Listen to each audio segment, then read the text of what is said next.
좋은 밤입니다. 철학 시간입니다.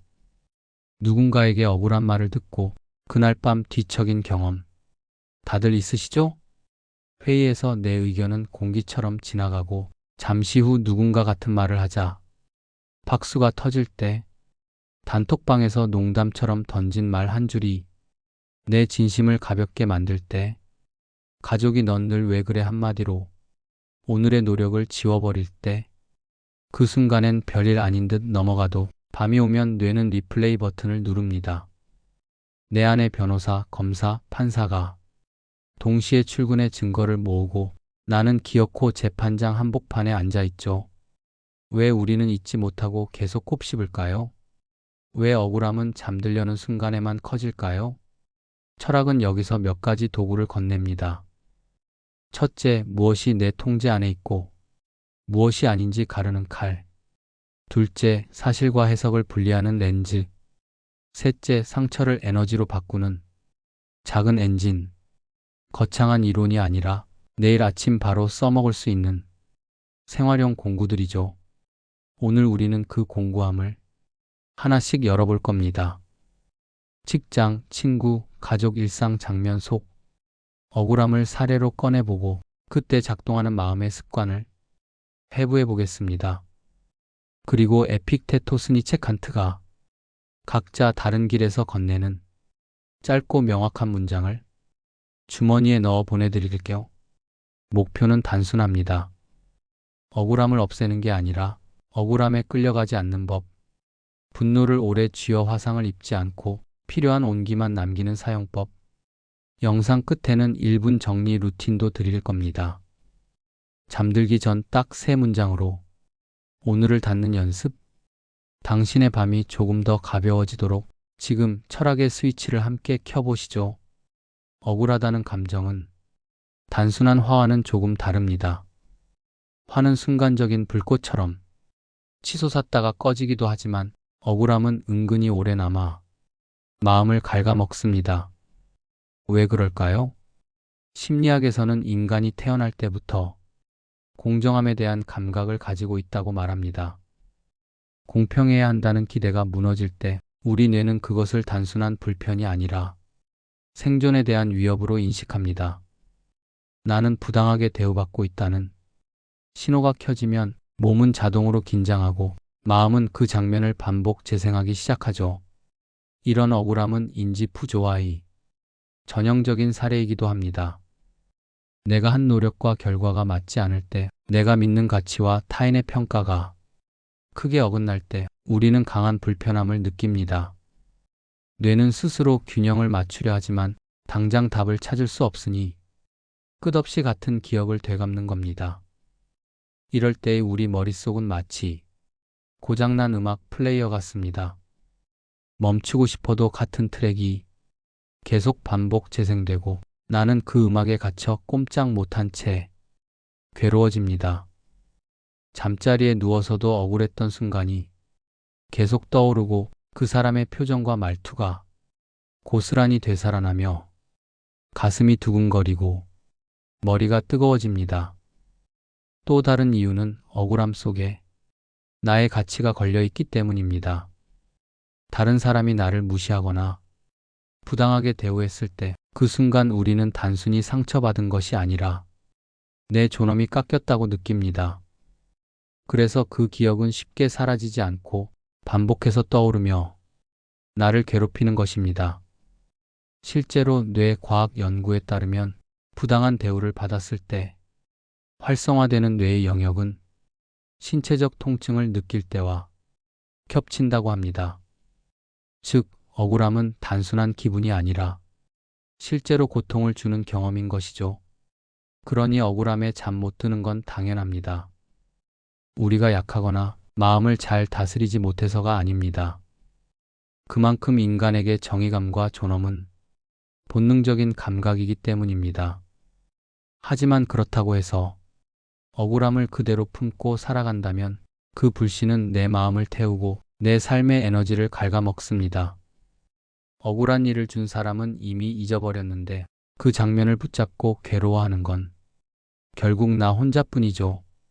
여기서부터가 중요합니다. 심리학은 억울함의 원인을 설명해 주지만 그 감정을 어떻게 다뤄야 할지에 대해서는 철학이 더 깊은 길을 제시합니다. 철학은 오래전부터 사람들이 느껴온 이 감정을 다루며 어떻게 살아야 하는가라는 물음을 던져왔습니다. 이제 우리는 철학자들이 목소리를 들어보려 합니다.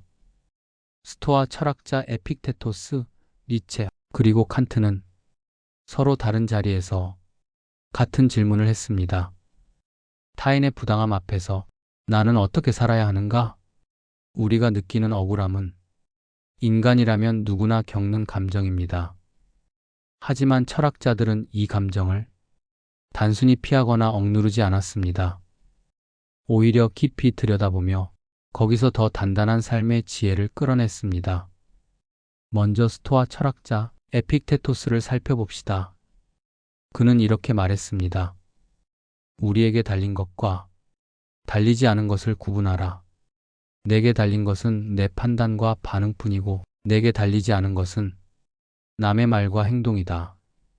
억울한 말, 부당한 대우, 거친 시선.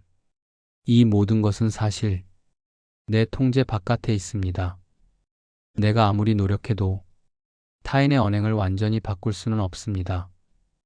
그러나 내가 그 말을 받아들이는 방식, 그 상황에 반응하는 태도는 오롯이 내 몫입니다.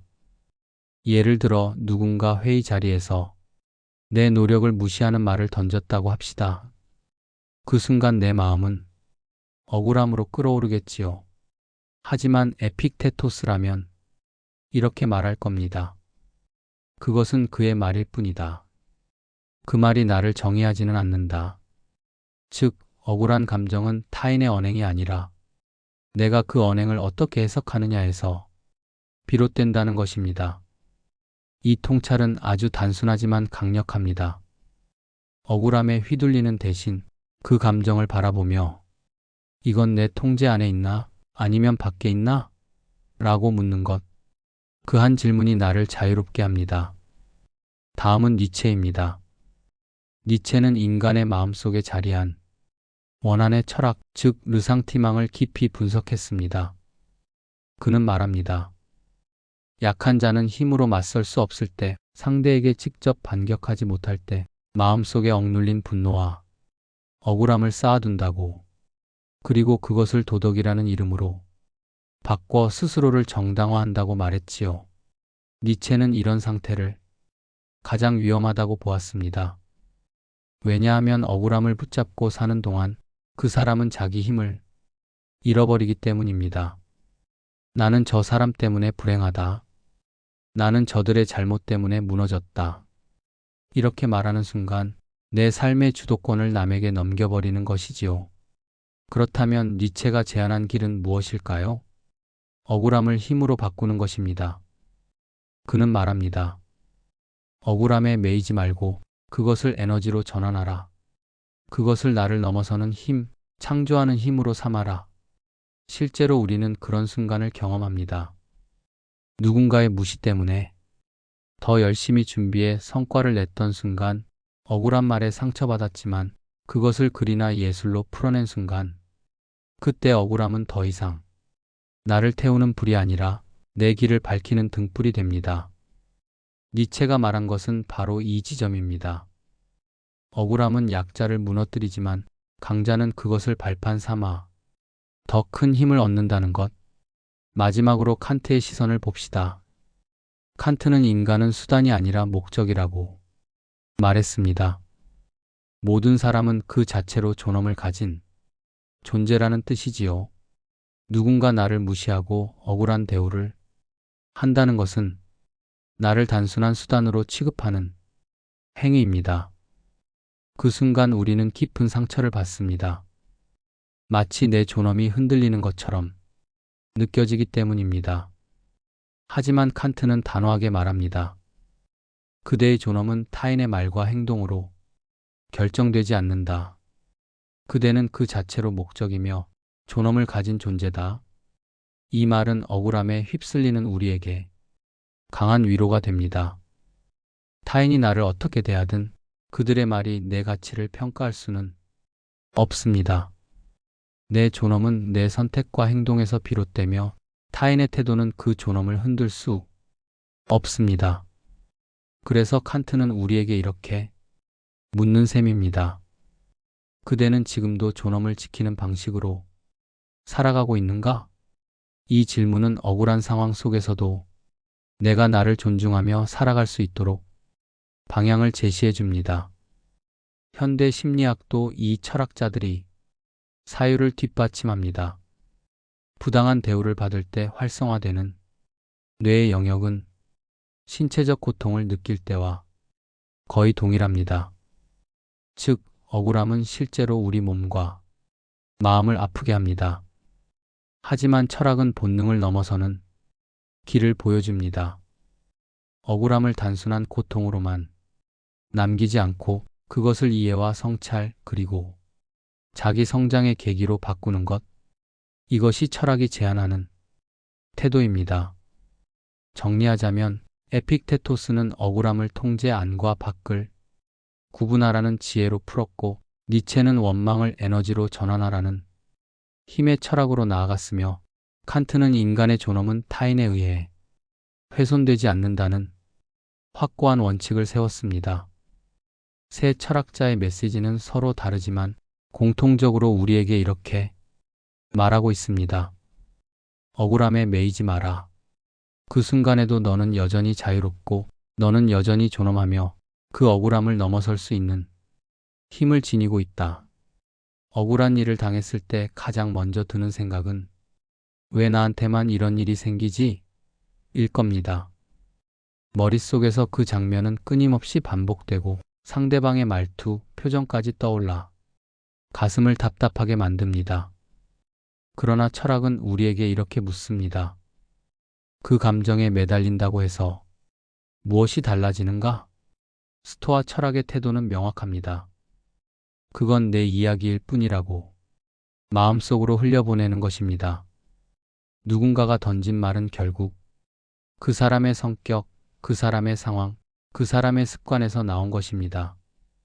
그것이 곧 내 진실을 규정하는 것은 아닙니다. 마치 하늘을 가로지르는 먹구름이 태양 자체를 가릴 수 없듯 남의 말은 내 본질을 가릴 수 없습니다. 중요한 건 내가 그것을 받아들이느냐, 받아들이지 않느냐입니다. 여기서 중요한 실천은 통제할 수 있는 것과 없는 것을 구분하는 것입니다.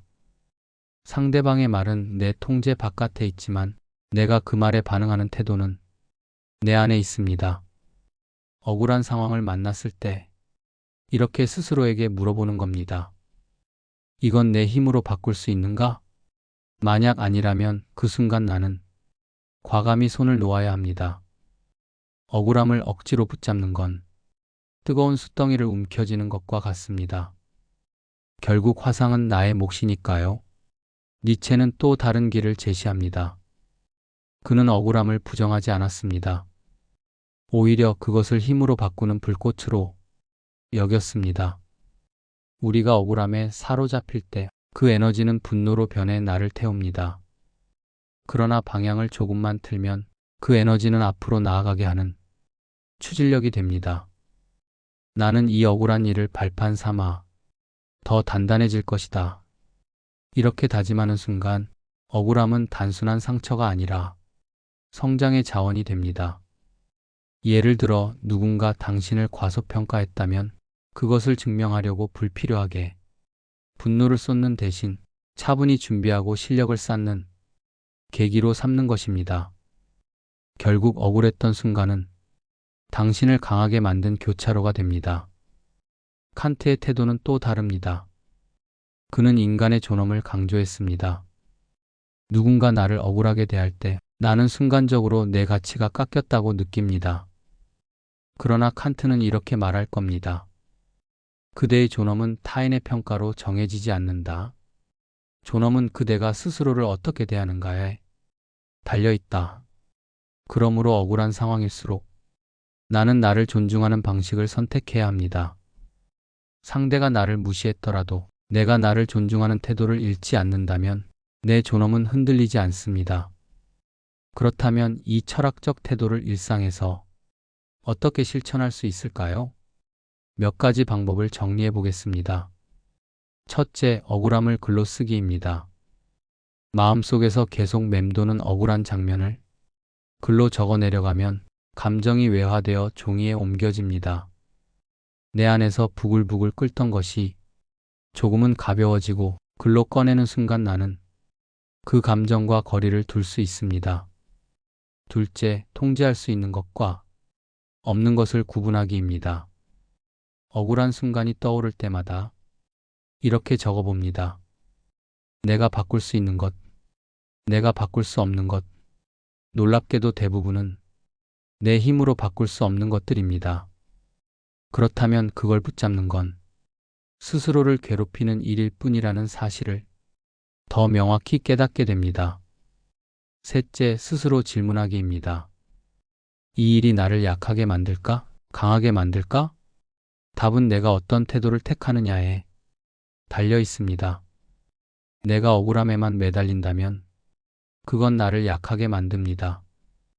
그러나 내가 이 경험을 계기로 더 단단해지겠다고 다짐한다면 그것은 분명 나를 강하게 만듭니다. 결국 억울함은 사라지지 않습니다. 살아가는 동안 우리는 계속 부당한 일을 겪을 겁니다. 그러나 그때마다 철학은 우리에게 도구를 건넵니다. 흘려보내는 태도, 불꽃으로 전환하는 힘, 존엄을 잃지 않는 선택. 이 세 가지가 모이면 억울한 마음은 더 이상 나를 무너뜨리지 못합니다. 오히려 나를 단단하게 세우는 발판이 됩니다. 오늘의 철학적 태도를 한 문장으로 정리하면 이렇습니다. 억울함은 내 마음을 시험하는 질문이고 나는 그 질문에 어떻게 답하느냐로 내 삶을 만든다. 억울한 마음은 누구에게나 찾아옵니다. 직장에서, 가정에서 혹은 아주 사소한 대화 속에서도 우리는 종종 억울함을 느낍니다. 이 감정은 인간이라면 피할 수 없는 보편적인 경험입니다. 그러나 철학은 우리에게 한 가지 분명한 길을 보여줍니다. 억울함에 매여 스스로를 갉아먹는 대신 그 감정을 다루는 방식을 선택할 수 있다는 것입니다. 스토아 철학은 통제할 수 없는 것을 놓아버리라 했고 니체는 원망을 힘으로 전환하라 했습니다. 그리고 칸트는 타인의 말에 흔들리지 않는 존엄의 가치를 일깨워 주었습니다. 결국 억울함은 나를 가두는 쇠사슬이 될 수도 있고 나를 키우는 발판이 될 수도 있습니다. 내가 그것을 어떻게 바라보느냐에 따라 결과는 전혀 달라집니다. 오늘 하루를 돌아보며 우리 스스로에게 질문해 봅시다. 나는 억울함을 쥔 채 나를 태울 것인가? 아니면 그것을 내려놓아 내 길을 밝히는 등불로 삼을 것인가? 억울한 마음은 불씨와 같습니다. 손에 쥐고 있으면 뜨거운 화상만 남기지만 내려놓으면 길을 밝히는 빛이 됩니다. 오늘 당신의 철학은 어떤 선택을 하시겠습니까?